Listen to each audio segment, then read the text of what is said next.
Hello everyone. तो इस video में आपका ओबीसी एनसीएल ओबीसी दिल्ली से रिलेटेड जितना भी डाउट है ओबीसी दिल्ली, ठीक है, सारा का सारा डाउट आपका क्लियर हो जाएगा कि कोई भी किसी को भी कहीं से और जगह से देखने की जरूरत नहीं पड़ेगी। तो ओबीसी दिल्ली ये बहुत बड़ा मुद्दा है और इसको ध्यान से देखना। इस वीडियो को आपने समझ लिया तो आपके सारे डाउट क्लियर हो जाएंगे। देखो, कोई भी एक ओबीसी की लिस्ट होती है, ओबीसी की एक लिस्ट होती है जिसके अंदर लोग ओबीसी के अंदर आते हैं, ठीक है। उसमें बहुत सारी कास्ट हैं। अब क्या होता है कि ओबीसी का जो रिजर्वेशन है वो आपको दो सर्टिफिकेट मिलते हैं ओबीसी के। एक मिलता है स्टेट का और एक मिलता है आपका सेंटर का, ठीक है। अब स्टेट का, जैसे आप यूपी से हैं तो यूपी का मिलेगा, आप हरियाणा से हैं तो हरियाणा का मिलेगा स्टेट का, और राजस्थान से है तो राजस्थान से। वैसे ही आप जब दिल्ली से होते हैं ना, दिल्ली से हैं, प्रॉपर आपका डोमिसाइल लिविंग आपकी दिल्ली से है, तो स्टेट ओबीसी, देखो ओबीसी स्टेट दिल्ली मिलता है, ओबीसी स्टेट यूपी मिलता है, ओबीसी स्टेट हरियाणा मिलता है, ओबीसी स्टेट राजस्थान मिलता है। ऐसे एक स्टेट का मिलता है और एक सेंटर का बनता है। तो सेंटर का तो सब आपका जो एसएससी सीजीएल मतलब कि जो सेंटर की वैकेंसी आती है ना, जो कि आपकी पोस्टिंग पूरे के पूरे इंडिया में कहीं पे भी कर सकते हैं, पूरे इंडिया के अंदर सेंट्रल गवर्नमेंट आपको कहीं पे भी भेज सकती है। वो वाला जो एनसीएल होता है वो सेंट्रल गवर्नमेंट का एनसीएल होता है या ओबीसी सर्टिफिकेट होता है। लेकिन जब DSSB अपनी वैकेंसी निकालता है तो वो एक स्टेट की वैकेंसी है। वो किसकी वैकेंसी है? स्टेट की वैकेंसी है। जैसे राजस्थान निकालता है, जैसे हरियाणा निकालता है, पंजाब निकालता है, वैसे ही ये स्टेट की वैकेंसी है। अब यहाँ पे जो ओबीसी चाहिए वो सेंटर का नहीं चाहिए। Let me change the colour. वो सेंटर का नहीं चाहिए, वो स्टेट का ही चाहिए। डीएसएसबी के अंदर स्टेट का ओबीसी। अच्छा, एसटी एससी ईडब्ल्यूएस वो सेंटर का चल जाता है। ये ही कंफ्यूजन है।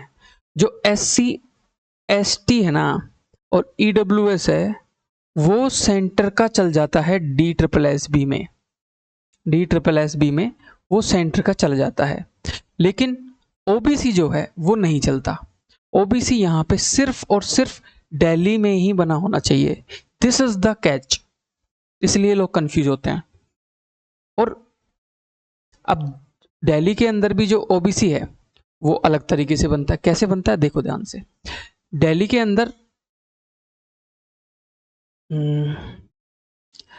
अंदर ओबीसी दो तरीके से बनता है। एक तो होता है माइग्रेशन बेस्ड सर्टिफिकेट, एक होता है 1993 रेजिडेंशियल प्रूफ के साथ में बना हुआ, और एक होता है माइग्रेशन जिसके अंदर जब आप देखोगे माइग्रेशन वाले की क्या पहचान होती है, जो कि वैलिड नहीं है। माइग्रेशन वाला वैलिड नहीं है, ये जो रेजिडेंशियल वाला है 1993 वाला वो वैलिड है। देखो माइग्रेशन को कैसे पहचाने। दिल्ली के अंदर जब आप बनवाने जाओगे तो वो दो तरीके के सर्टिफिकेट बना देता है एसडीएम। एक तो बनाता है सेंटर का, एक बनाता है स्टेट का। आपको डीएसएसबी की बात चल रही है यहाँ, तो यहाँ आपको सिर्फ स्टेट का ही चाहिए, स्टेट का ही चाहिए, स्टेट का ही चाहिए। स्टेट में क्या लिखा होगा? ऊपर लिखा होता है आपका टॉप बार के ऊपर यहाँ पे दिल्ली ब्रैकेट में लिखा होता है ओबीसी सर्टिफिकेट और दिल्ली DELHI, ठीक है। ऐसे ब्रैकेट में दिल्ली लिखा होता है, दिल्ली स्टेट लिखा होता है, ठीक है। ऊपर लिखा होता है टॉप पे, और जो सेंटर का होता है उसमें लिखा होता है कि for the recruitment of central government, ठीक है, वो सेंटर का होता है।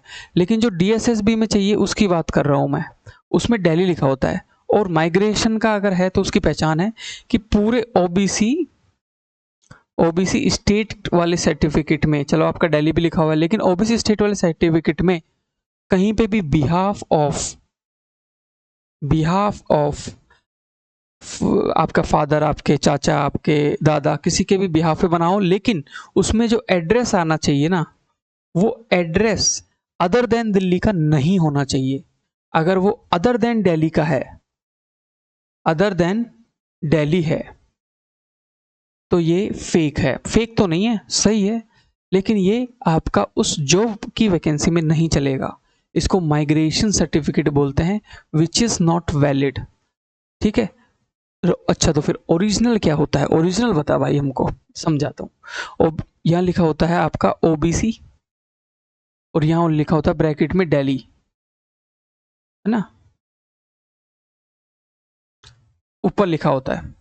और जो नीचे जो भी बातें लिखी होती है उसमें किसी और स्टेट का एड्रेस नहीं होना चाहिए, ओनली दिल्ली एड्रेस नेम। और साथ में जो आपका जिसके बेस पे बना हुआ है ना, जिसके भी बेस पे, जैसे आपके पापा के सर्टिफिकेट के बेस पे है या चाचा के है या किसी के भी बेस पे है, ब्लड रिलेशन में बन जाता है, ब्लड रिलेशन ही होना चाहिए उससे, ठीक है। मतलब इतनी जबरदस्त स्क्रूटनी करते हैं कि वो ब्लड टेस्ट करवा लेंगे। तो अब वो क्या है कि जो चाचा और पापा का जो ओबीसी सर्टिफिकेट है ना, उसके बेस पे बनाते हैं। और चाचा पापा का ओबीसी सर्टिफिकेट जैसे मान लो बिहार से है और उसके बेस पे बना दिया, तो यहाँ पे जो एड्रेस आएगा ना वो आएगा आपका बिहार का, विच इज़ नॉट वैलिड। ये बिहार का नहीं होना चाहिए, ये दिल्ली का ही होना चाहिए, ठीक है, ये दिल्ली का ही होना चाहिए। उसके अलावा यहाँ पे पूरे के पूरे दिल्ली स्टेट ओबीसी सर्टिफिकेट के अंदर कहीं पे भी कोई और स्टेट का जिक्र नहीं होना चाहिए, सिर्फ दिल्ली होना चाहिए। यूपी, बिहार, राजस्थान, किसी और स्टेट का नहीं होना चाहिए। Then and only then that certificate is valid. अच्छा, अब ये कट ऑफ डेट का क्या लफड़ा है, देखो फॉर एग्जांपल कोई वैकेंसी आई 5 जनवरी को, 5 जनवरी 2026 को आई कोई वैकेंसी का नोटिफिकेशन, और ये बंद हो जाएगा 1 फरवरी को 2026 को, ये बंद हो जाएगा नोटिफिकेशन। तो ये जो जिस दिन क्लोजिंग डेट होगी ना, इसको बोलते हैं cut off date, cut off date, इसको बोलते हैं cut off date, right, okay. अब यहाँ पे कौन सा ओबीसी एनसीएल लगेगा, देखो ओबीसी सर्टिफिकेट मान लो आपने ओबीसी स्टेट आपने बनवा लिया था 2015 में ही बनवा लिया था, या फिर 2018 में बनवा लिया था, कभी बनवा लिया था, 19 में बनवा लिया था, 2019 में बनवा लिया था, इन टाइम में बनवा लिया था। अब वो क्या बनवाया था आपने, ओबीसी स्टेट सर्टिफिकेट, ठीक है, आपने सर्टिफिकेट बनवाया था। लेकिन सर्टिफिकेट से काम नहीं चलता, सिर्फ certificate is just a base. उसके बाद आपको हर साल एनसीएल बनवाना पड़ता है, नॉन क्रीमी लेयर। अगर आप एनसीएल नहीं बनवाओगे you will be consider as the creamy layer, ठीक है, क्रीमी लेयर यूआर में काउंट हो गए, तो आपका तो पूरा खत्म। तो अब क्या होता है इस वैकेंसी में, कब का चाहिए, इस वैकेंसी में मैं समझा देता हूँ। देखो जनवरी और फरवरी ये किस में आ रहे हैं, 2026 में आ रहे हैं। तो जो मार्च से मार्च तक एक सेशन होता है, फाइनेंशियल सेशन होता है गवर्नमेंट का। तो यहाँ ये वाला जो डेट है वो किस सेशन में आ रही है, देखो तो ये 2025 के मार्च और मार्च 2026 के बीच में आ रही है ना। तो आपके पास जो एनसीएल होना चाहिए फॉर दिस वैकेंसी, वो ये जो डेट आ रही है कट ऑफ डेट, इसको पकड़ो, इसको पकड़ो, सिर्फ इससे जस्ट पहले का। अगर आपने जाके 2 फरवरी को बनवाया ना, 2 फरवरी 2026 को बनवा लिया और आपके हाथ में आ गया, और आपने अप्लाई कर दिया था 5 जनवरी को, लेकिन आया आपके हाथ में 2 फरवरी को, विच इज़ नॉट वैलिड। याद रखना 1 फरवरी को भी आ गया ना 12 बजे से पहले, विच इज़ वैलिड। 1 फरवरी से पहले पहले आपके हाथ में होना चाहिए वो। अब देखो जो एनसीएल होना चाहिए उसमें ये लिखा होना चाहिए कि दिस एनसीएल इज मार्च 25-26, ठीक है, 25-26 का ये सेशन का एनसीएल है।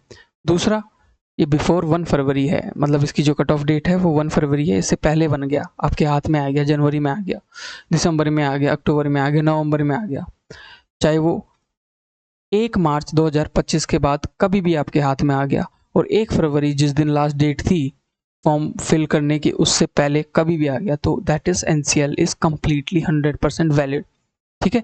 2 फरवरी 2026 नहीं लिखा होना चाहिए कि इस दिन ये आपको मिला है, ठीक है, और 2026 के बाद का तो बिल्कुल ही नहीं चलेगा।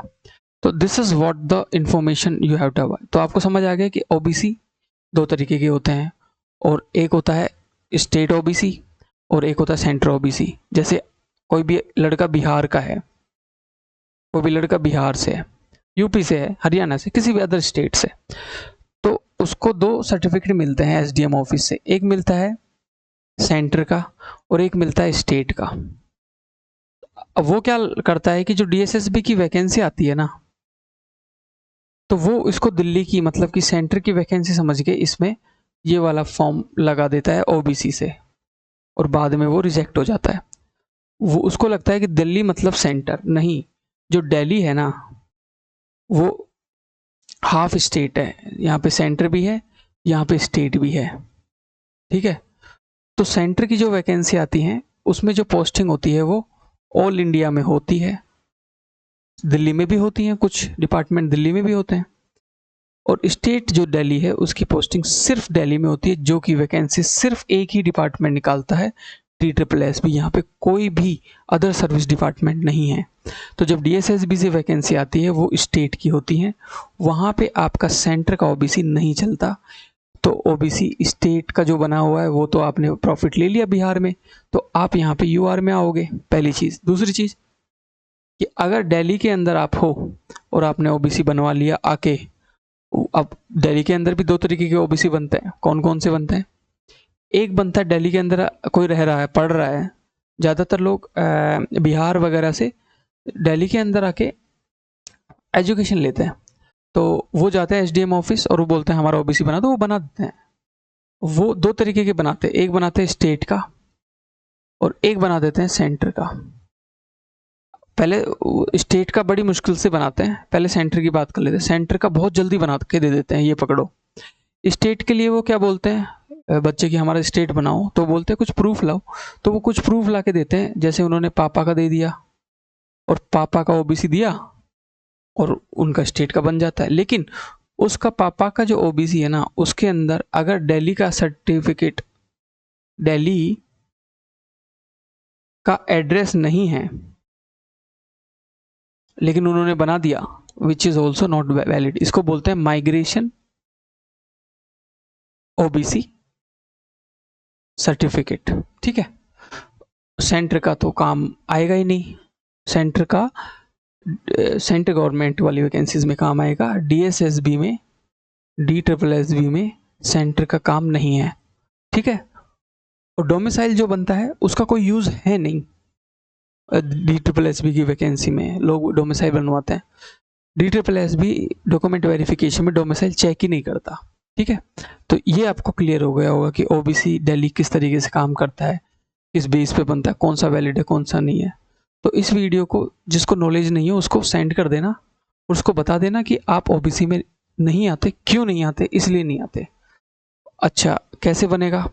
देखो, दिल्ली ओबीसी बनने के 2 तरीके हैं। पहला तरीका है लीगल तरीका, राइट वे दिल्ली ओबीसी।